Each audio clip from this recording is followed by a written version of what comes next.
Distinguished members of the media, it's indeed an honor for me to welcome the President of the Czech Republic, His Excellency Petr Pavel, who's on a 3-day state visit to Ghana. I also acknowledge the rest of the high-level delegation that accompanied him from the Czech Republic. This visit marks another milestone in the long-standing cordial relations that exist between our two countries and reaffirm the political, economic, and cultural cooperation that lie at the heart of Ghana's diplomatic engagement with the Czech Republic. Our two countries share deep respect for democratic values and governance and human rights, and by nurturing these shared principles, we can engage in fruitful dialogue, exchange best practices, and foster mutual understanding. In our bilateral discussions this afternoon, we acknowledge the cordial and long-standing relations that have existed between Ghana and the Czech Republic, which date back to 1961, when we opened diplomatic missions in our respective countries, and have been reinforced over the decades through the exchange of high-level visits and opening of resident missions in our capitals. We also signed a Memorandum of Understanding on Political Consultation, a bilateral air services agreement, also known as Air Transport Agreement between Ghana and the Czech Republic. It is our hope that the implementation of these MOUs will reinvigorate and spearhead cooperation in various sectors between our two countries. In addition, we discussed the need to expand the frontiers of our relations and cooperation with the Czech Republic, both at the bilateral and multilateral levels. At the bilateral level, note was taken of potential for trade and economic cooperation. I'll therefore urge the private sectors of the two countries to come together to explore possible avenues for cooperation in various sectors of the Ghanaian economy. And I'm happy to note that tomorrow there's a business roundtable between Ghanaian and Czech businessmen. On trade, we noted that through trade and investment, this can serve as a bedrock of our economic relations, and more could be done to increase the low levels of trade between our two countries. In that regard, I noted that the African market has a population of over 1.3 billion people, and I extended an invitation to the business community in the Czech Republic to partner with their Ghanaian counterparts to take advantage of the opportunities provided by the African Continental Free Trade Area Agreement. At the multilateral level, I noted the long-standing and excellent tradition of cooperation between our two countries at various international fora, including the United Nations, and expressed the desire for such cooperation to continue.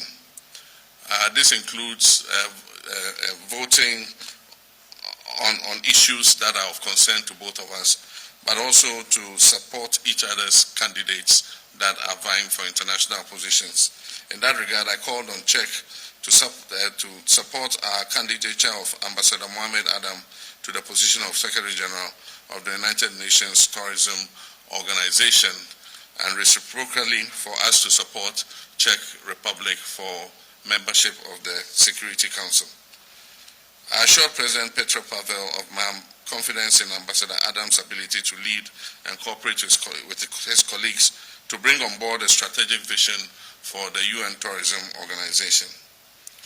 Ladies and gentlemen of the media, I went on to commend the government of the Czech Republic for supporting Ghana's healthcare sector through VAMED health projects and the construction of 12 40-bed capacity hospitals and 12 units of 2-bedroom semi-detached houses for hospital staff for the following beneficiary communities in Ghana: Jumapo, Kwabeng, Nkwetia, Achiase, Swami, Drobonso, Sabronum, Manson Kwanta, Edukrum, Mim, Chidie, and Pong Katamanso.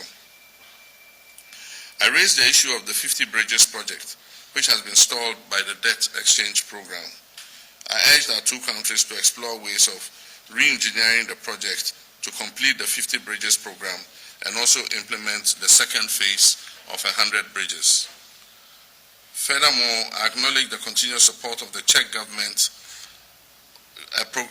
led program of medical cooperation, which is commonly known as MEDEVAC, which is aimed at providing health care to vulnerable groups, as well as the exchange of medical expertise and knowledge transfer. On the situation in the Sahel and Western African sub-region as a whole, President Pavel was briefed on the security situation and the measures being taken at the level of ECOWAS and the AU to address the issue of terrorism, violent extremism, and the return of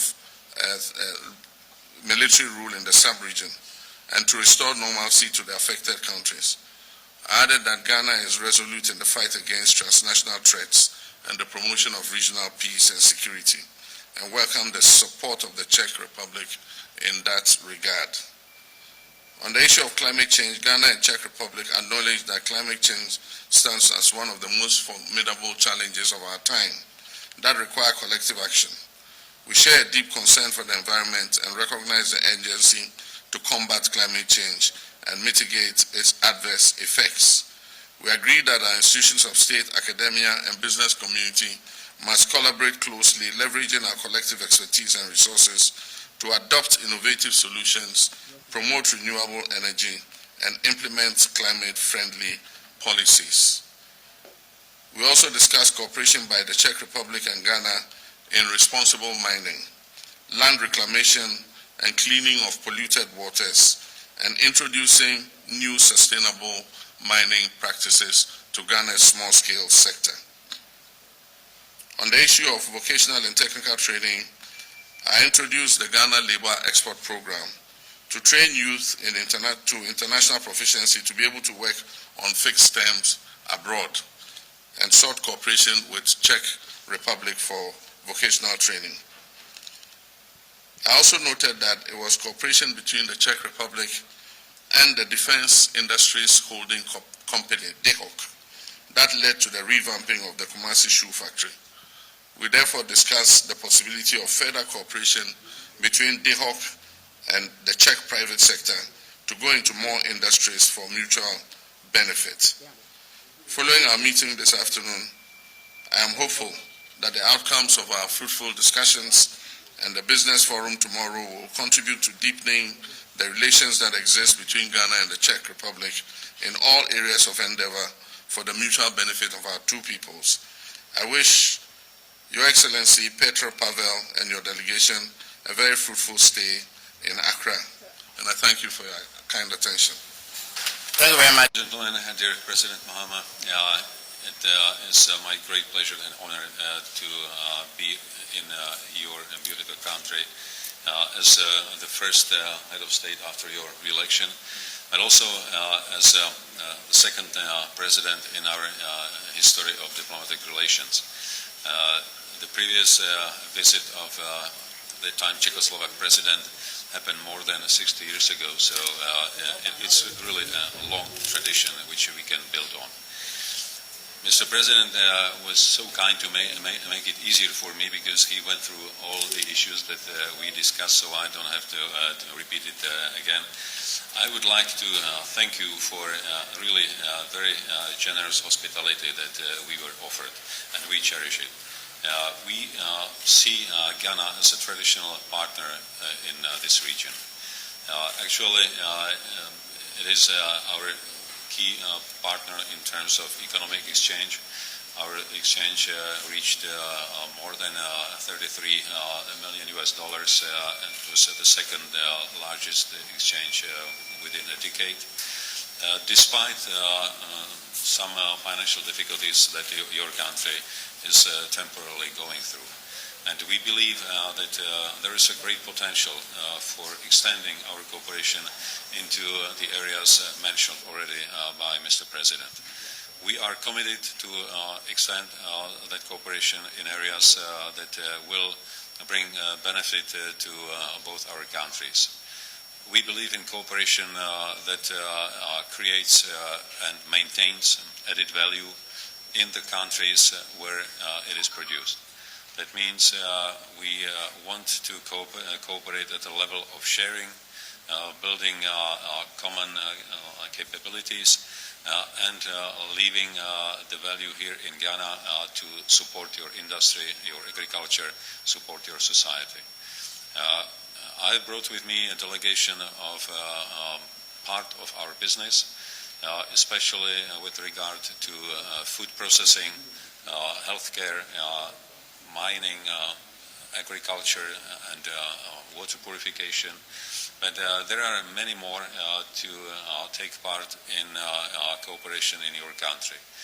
And I am grateful that tomorrow I will be privileged to open a hub, to open the window to Czech technologies that will be open to all your citizens and companies interested in what Czech Republic has to offer.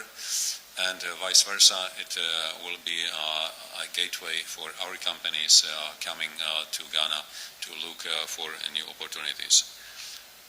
I truly believe that the current global situation leads us to more thoughts about diversification, about building on existing partnerships and looking for new opportunities, because what we learned from existing conflicts in Europe, we face on one hand pressure security-wise from Russia, on the other economic and political from our ally United States.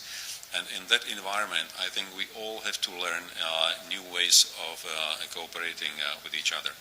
And I believe that we are on the right track between Czech Republic and Ghana to open that way much wider than up to now. And we are ready to do more with your companies, with your society, with your country. Thank you. Thank you very much. Let me start with the general statement. I think imposing tariffs in such a brutal way really doesn't help either side. It will not help the situation in Africa, but it will not help situation in Europe, Asia, and even United States. Tariff wars are damaging everyone. So in my view, it is really unfortunate to impose such a broad wave of tariffs without negotiating. Countries, especially countries that are allies, should first negotiate, and only when they are not able to come to an agreement, they can exert some pressure. But we haven't explored the opportunities of negotiating.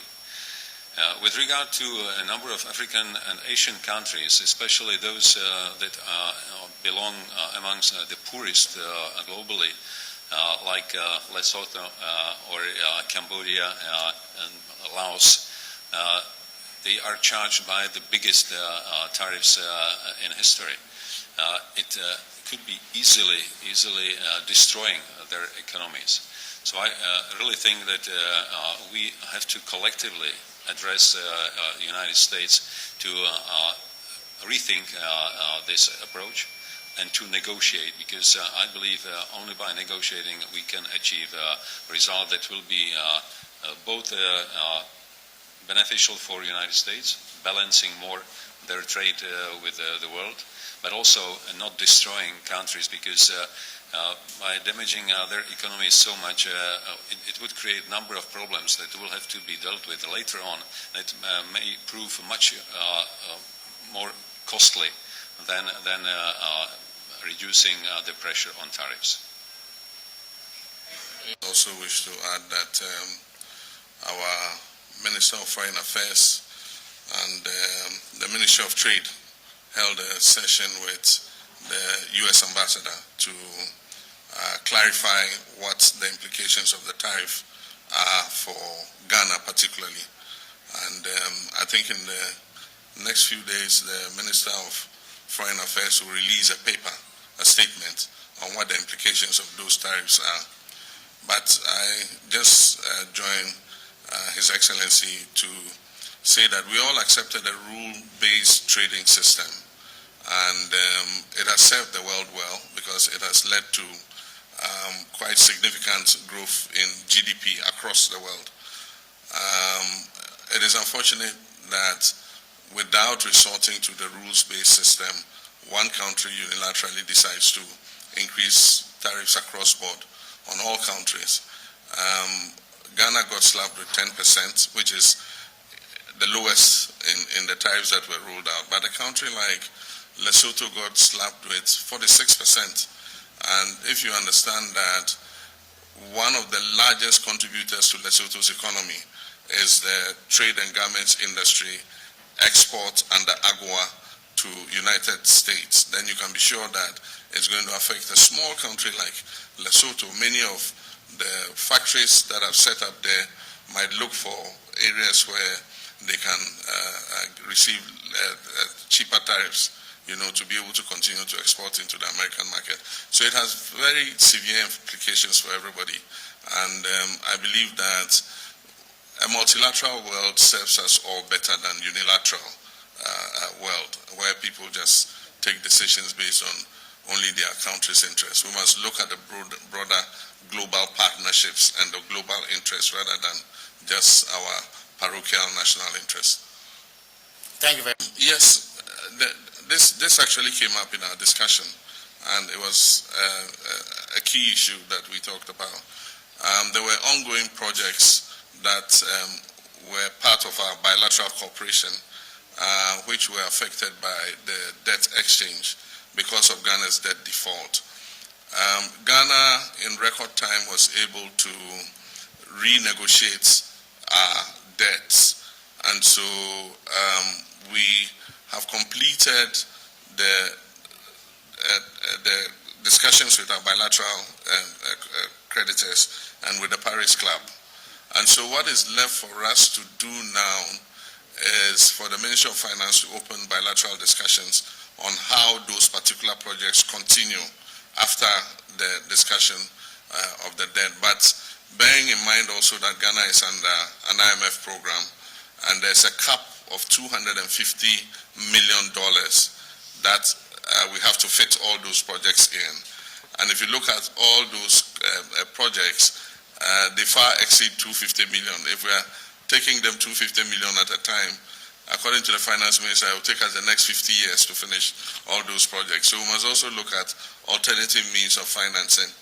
And Mr. President was very kind enough to draw our attention again to the EU's Global Gateway Program, which is meant to finance key infrastructural projects in developing nations. And I think that that's one of the areas we'll explore, to see if we can get money from the Global Gateway, the EU Global Gateway Program, to continue and complete some of the projects that we have between us and the EU countries. Very much. Words. I'm truly convinced that temporary financial difficulties of Ghana shouldn't lead us to a conclusion that we should look at the prospect of development of economic relations in a skeptical way. I believe that all the parameters of economic growth are here, and that agreement between Ghana and IMF will open the door also for bilateral agreements, for example, for our IGAP to continue with guarantees and financing these big projects. But even though these big governmental projects like hospitals, like bridges or acquisition of light combatant trainer aircraft were delayed, there was a growing line of mutual exchange. Because our trade exchange was at a record level. So I believe that there is no room for skepticism. We can look for new ways of financing. There is an interest on both sides to go on with these big projects and open number of new ones and smaller ones under bilateral funding or EU funding through Global Gateway. So I really think there is now a number of opportunities that can improve the situation in a short time. Okay, let me start from two different angles. One is historical. Czechoslovakia used to have very close contacts with a number of African countries. And I believe that if there is a good and solid foundation of relations, we shouldn't let it go. Second